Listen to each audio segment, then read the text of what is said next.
নমস্কাৰ বন্ধুসকল, মোৰ ইউটিউব চেনেললৈ সবাকে স্বাগতম। বন্ধুসকল, আজিৰ ভিডিঅ'ত মই ভগ্নাংশৰ লসাগু আৰু গসাগুৰ ওপৰত আলোচনা কৰিবলৈ লৈছোঁ। যিসকল বন্ধুৱে SSC, Assam police, railway, Assam TET, central TET আদি এক্সামৰ কাৰণে প্ৰস্তুতি চলাই আছে, সেইসকল বন্ধুৰ কাৰণে আজিৰ ভিডিঅ'টো খুব গুৰুত্বপূৰ্ণ হ'ব। গতিকে আশা কৰোঁ ভিডিঅ'টো ভালদৰে চাব।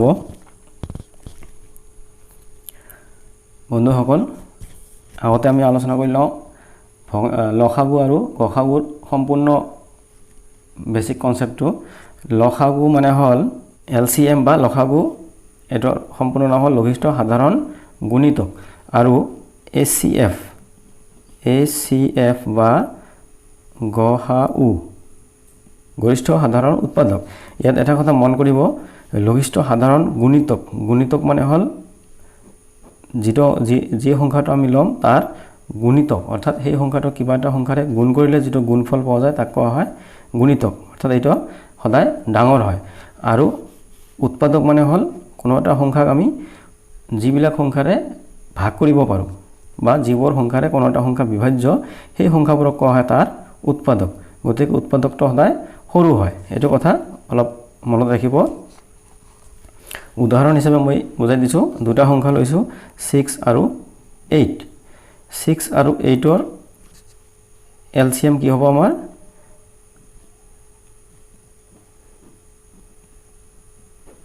6 আৰু 8ৰ এলচিএম হ'ব, ইয়াত চাওক কোনটো সংখ্যা ডাঙৰ আছে আমাৰ, 8 যিহেতু ডাঙৰ আছে, এলচিএম সদায় ডাঙৰ হয় আৰু কি। গতিকে আমি আগত 8 সংখ্যাটো বাছি ল'ম। এতিয়া চাম 8 সংখ্যাটোক আমি 6ৰে ভাগ কৰিব পাৰোঁ নে নাই। যদি ভাগ নাযায় তেনেহ'লে এই 8ৰ নেওতা পৰিব লাগিব, অৰ্থাৎ 8ৰ গুণিতক আমাক ল'ব লাগিব। 8ক 2ৰে 3ৰে 4ৰে 5 ইত্যাদি লাহে লাহে বঢ়াই যাম গুণফল। যিটো সংখ্যাক আমি 6ৰে ভাগ কৰিব পাৰিম সেইটো হ'ব তাৰ এলচিএম। তেনেহ'লে 8ক 2ৰে গুণ কৰিলে হ'ব 16ক 6ৰে ভাগ কৰা নাযায়। 3ৰে গুণ কৰিলে হ'ব 24ক আমি 6 দি ভাগ কৰিব পাৰিম। গতিকে 8 × 3 হ'ব 24, যিটোক নেকি আমি 6ৰেও ডিভাইড কৰিব পাৰোঁ। গতিকে এলচিএম হ'ব 24। আকৌ এচিএফ যেতিয়া উলিয়াম আমি, এচিএফ, তেতিয়া আমি 6 আৰু 8ৰ এচিএফ যেতিয়া ল'ম তেতিয়া আমি কৰিম কি, ইয়াৰ সৰু সংখ্যাটোক বাছি ল'ম। সৰু সংখ্যাটোক বাছি লৈ তাৰ উৎপাদক আগত উলিয়াই ল'ম আমি। 6ৰ উৎপাদক কি আছে? 2, 1 পূৰণ 2 পূৰণ 3। 6ৰ উৎপাদক আমি এই তিনিটা উৎপাদক পালোঁ, 1, 2, 3। এতিয়া এই যিটো সংখ্যাৰে ইয়াৰে যিটো উৎপাদকেৰে 6কটো ভাগ যাবই আৰু 8কো ভাগ যাব, সেইটো হ'ব তাৰ এচিএফ। তেনেহ'লে একেৰেতো যিকোনো সংখ্যাকে ভাগ যায়, গতিকে 1টো হ'বই। তাৰোপৰি আমি বেলেগ উৎপাদক যদি থাকে এইবোৰ চাম। 2ৰে আমি 6কো ভাগ কৰিব পাৰোঁ, 8কো ভাগ কৰিব পাৰোঁ। গতিকে 2টো হ'ব আমাৰ এচিএফ। 3ৰে চাওক, 3ৰে 6ক ভাগ যায় কিন্তু 8ক ভাগ নাযায়, গতিকে এইটোও নহ'ব। এচিএফ হ'ব তেনেহ'লে কি, এচিএফ হ'ব আমাৰ 2। ঠিক আছে, এইটো মনত ৰাখিব। এলচিএম সদায় ডাঙৰ হয় আৰু এচিএফ সদায় সৰু সংখ্যা হয়। এতিয়া আহক আমি অংক আৰম্ভ কৰোঁ। এটা অংক আছে 2/3, 4/5 আৰু 6/7। ঠিক আছে, ইয়াৰ আমাক কি উলিয়াব লাগে? এলচিএম আৰু এচিএফ, অৰ্থাৎ লসাগু আৰু গসাগু। এইটো উলিয়াৰ আগতে আমাক এইটো চাব লাগিব, ভগ্নাংশৰ এলচিএম আৰু এচিএফ উলিওৱাৰ সূত্ৰটো কি। ভগ্নাংশৰ লসাগু বা এচিএম আমি উলিয়াম এনেকৈ, লবৰ এলচিএম অৰ্থাৎ লবৰ লসাগু আৰু হৰৰ এচিএফ অৰ্থাৎ গসাউ। লবৰ লসাগু আৰু হৰৰ গসাগু উলিয়ালে আমি ভগ্নাংশৰ এলচিএম পাম। আৰু এচিএফ কেনেকৈ পাম? লবৰ এচিএফ ডিভাইড বাই তলত আমি হৰৰ এলচিএম। তাৰমানে এটা কথা মনত ৰাখিলে হ'ল, যিটো আমাক উলিয়াব লাগে সেইটো ওপৰত থাকিব, ভগ্নাংশৰ ওপৰত থাকিব। এলচিএম, লবৰ এলচিএম, হৰৰ এচিএফ তাৰ বিপৰীতটো, আৰু এচিএফ লবৰ এচিএফ আৰু হৰত তাৰ বিপৰীত অৰ্থাৎ এলচিএম। তেনেহ'লে আমি ইয়াত কি পাম? এলচিএম কি পাম? LCM is equal to LCM 2 4 6 আৰু তলত HCF 3 5 7 ঠিক আছে তাহলে 2 4 6 LCM কি হ'ব আমাৰ আগতে মই ইয়াত যেনেকৈ কৈ দিলোঁ যে ডাঙৰ সংখ্যাটো আমাক বাছি ল'ব লাগিব আগত 2 4 6 ইয়াৰে ডাঙৰ হ'ল আমাৰ 6 এতিয়া আমি 6ক বাকি সংখ্যাবোৰেৰে হৰণ যায় নে চাব লাগিব 6ক 2ৰে হৰণ যায় গতিকে 2টো বাদ দিলোঁ 4ৰে হৰণ যায় নেকি 4ৰে নিশ্চয় নাযায় তেতিয়াহ'লে আমি 6ৰ নেওতা পঢ়িব লাগিব গুণিতক ল'ব লাগিব 6ক 2ৰে পূৰণ কৰিলে 2 6 গুণ 12 পাম 12ক 4ৰে ভাগ যায় অৰ্থাৎ 12 হ'ব আমাৰ LCM ইয়াত LCM হ'ব 12 আৰু HCF 3 5 7 ইয়াত আটাইতকৈ সৰু সংখ্যা হ'ল আমাৰ 3 গতিকে আমি 3টো বাছি ল'ম 3 সংখ্যাটো ল'লোঁ 3 সংখ্যাটো লৈ ইয়াৰ উৎপাদকবিলাক আমি উলিয়াই ল'ম 3ৰ উৎপাদক কি আছে 1 আৰু 3 1 আৰু 3 এতিয়া এই 1 আৰু 3ৰে বাকি সংখ্যাবোৰক কোনটোৰে হৰণ যায় 3ৰে নিশ্চয় 5ক হৰণ নাযায় 7ক হৰণ যায় 1ৰে হৰণ যায় গতিকে HCF হ'ব 1 তেনেহ'লে আমি কি পালোঁ LCM 12 LCM পালোঁ 12 ইয়াত আৰু এটা কথা মনত ৰাখিলে সহজ হ'ব যদি পৰস্পৰ মৌলিক সংখ্যা থাকে পৰস্পৰ মৌলিক সংখ্যাৰ লসাগু সদায় সংখ্যাবোৰৰ পূৰণফল হয় আৰু গসাগু সদায় 1 হয় নহ'লে ইয়াত গসাগু HCF of 3 5 7 যেহেতু পৰস্পৰ মৌলিক সংখ্যা গতিকে HCF হ'ব 1 ঠিক আছে এতিয়া আমি HCF উলিয়াম HCF ইজ ইকুৱেল টু কি হ'ব তেনেহ'লে ওপৰত HCF ওপৰৰ সংখ্যাবিলাকৰ আমি HCF ল'ম কাৰ 2 4 6 2 4 আৰু 6 আমি HCF উলিয়াম 2 4 6 আৰু তলত LCM কাৰ 3 5 7 3 5 7 ঠিক আছে এতিয়া 2 4 6 HCF মই আগতে যেনেকৈ ক'লোঁ যিবিলাক সংখ্যা থাকিব তাৰ সৰু সংখ্যাটো আমাক আগতে ল'ব লাগিব তেনেহ'লে আমি আগত এই 2টোক বাছি ল'ম 2টোক বাছি লৈ চাম যে 2ৰ উৎপাদক কি যিহেতু 1 আৰু 2 2ৰে এতিয়া বাকী সংখ্যাবোৰক হৰণ যায় নে নাযায় 2ৰে যিহেতু 4ক হৰণ যায় 6ক হৰণ যায় গতিকে HCF হ'ব 2 তেনেহ'লে ওপৰত HCF হ'ল 2 আৰু তলত LCM আগতে যেনেকৈ মই ক'লোঁ যে যদি পৰস্পৰ মৌলিক সংখ্যা হয় তেনেহ'লে তাৰ LCM সদায় সংখ্যাবিলাকৰ গুণফল তেনেহ'লে 3 5 আৰু 7 গুণ কৰিলে কি হয় 3 5 গুণ 15 7 15 গুণ 105 2/105 এইটো হ'ব আমাৰ HCF ঠিক আছে নেক্সট এটা প্ৰশ্ন লওঁ 5/7 4/5 আৰু 3/8 তেনেহ'লে ইয়াৰ প্ৰথমতে আমি LCM উলিয়াম LCM কি হ'ব ওপৰত হ'ব আমাৰ ওপৰৰ লববিলাকৰ LCM of 5 4 3 5 4 আৰু 3 ইয়াৰ LCM আৰু তলত হ'ব HCF of 7 5 8 7 5 আৰু 8 ঠিক আছে LCM 5 4 3 যেহেতু 5 4 3 তিনিওটাই পৰস্পৰ মৌলিক সংখ্যা গতিকে এই সংখ্যাবিলাকৰ গুণফলেই হ'ব আমাৰ LCM তেলে 4 5 গুণ 20 3 20 গুণ 60 LCM হ'ব 60 আৰু HCF তলত কি আছে 7 5 8 ইয়াতো আটাইবিলাক সংখ্যাই পৰস্পৰ মৌলিক সংখ্যা তেনেহ'লে HCF হ'ব 1 ঠিক আছে তেনেহ'লে LCM কি পালোঁ আমি 60 ইজ ইকুৱেল 60 এই ভগ্নাংশ কেইটাৰ LCM পালোঁ আমি 60 আৰু HCF কি হ'ব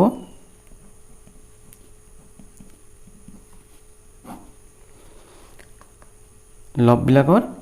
HCF of 5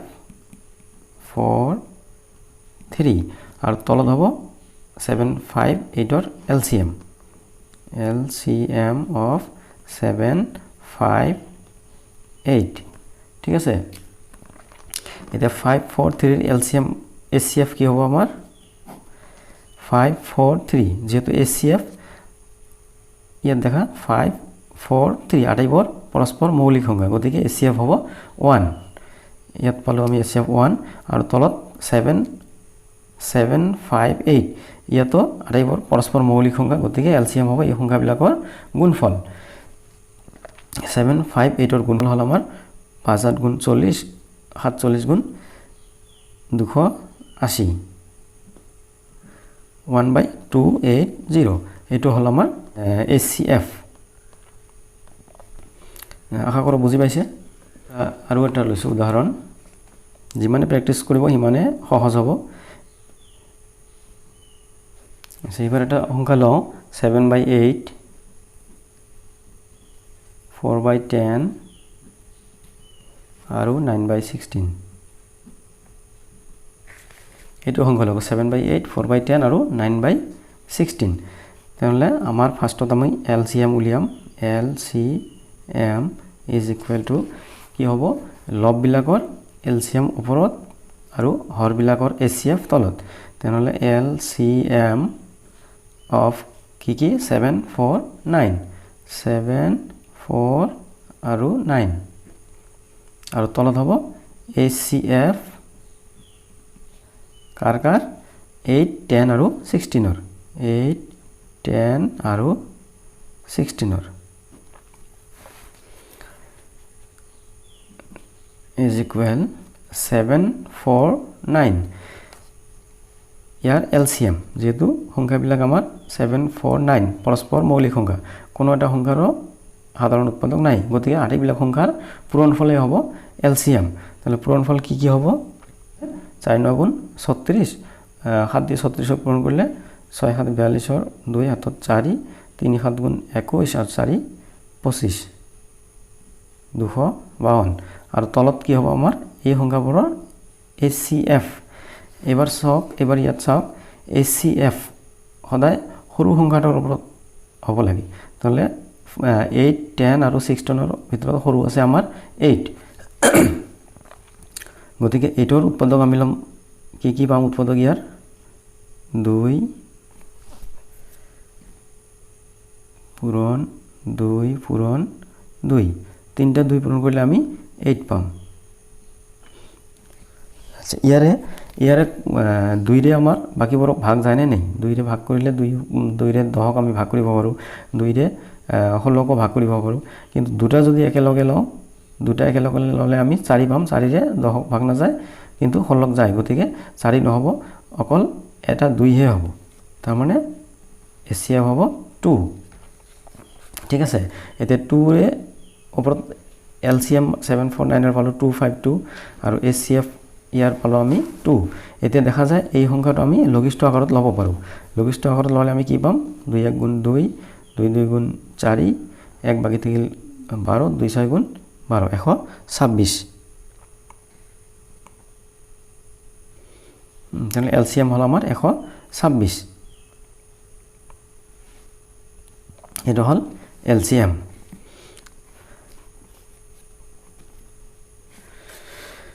আচ্ছা ইয়াত আৰু এটা বস্তু আলোচনা কৰি দিছো 8 10 16 ৰ যদি আমি গখাব এই ধৰণে উলিয়াত যদি অসুবিধা হয় তেনলে ভাগ প্ৰক্ৰিয়াৰে আমি উলিয়াব পাৰো এনেকে কি আছে 8 10 16 8 10 আৰু 16 ইয়াক আমি কিহেৰে হৰণ কৰিব পাৰো 2 ৰে হৰণ কৰিলে 2 4 গুণ 8 2 5 গুণ 10 2 8 গুণ 16 তাৰ মানে যেতিয়া আমি গখাও উলিয়াম এনেকুৱা উৎপাদক লম যাতে আটাইকেইটা সংখ্যাকে হৰণ যায় যিটো উৎপাদকৰে আটাইকেইটা সংখ্যাকে হৰণ যাব হেতুহে আমাক লব লাগিব গখাওৰ ক্ষেত্ৰত আৰু তো ভাগ না যায় যেহেতু 5 আছে মৌলিক সংখ্যা গতিকে আৰু কোনো সংখ্যাৰে হৰণ না যায় গতিকে গখাও আমাৰ 2 এ হ'ব এতিয়া HCF উলিয়াম HCF is equal ওপৰত হ'ব HCF কি সংখ্যা আছে আমাৰ 7 4 9 7 4 আৰু 9 আৰু তলত হ'ব LCM কাৰ 8 10 16 8 10 আৰু 16 ৰ 7 4 9 যেহেতু সংখ্যা কেইটা যেহেতু পৰস্পৰ মৌলিক সংখ্যা গতিকে ইয়াৰ HCF হ'ব 1 এটো সদায় মনত ৰাখিব যে পৰস্পৰ মৌলিক সংখ্যাৰ গসাগু সদায় 1 হয় আৰু HCF LCM বা লসাগু 8 10 16 ইয়াৰ LCM কিমান হ'ব LCM আমি এটাৰ পৰা পাব পাৰো ইয়াত 2 ৰে হৰণ কৰাই আছে এই প্ৰক্ৰিয়াটো আৰু যদি বঢ়াই লওঁ তাহলে আৰু কি দি ভাগ যাব 2 ৰে ভাগ কৰিলে হ'ব 2 5 4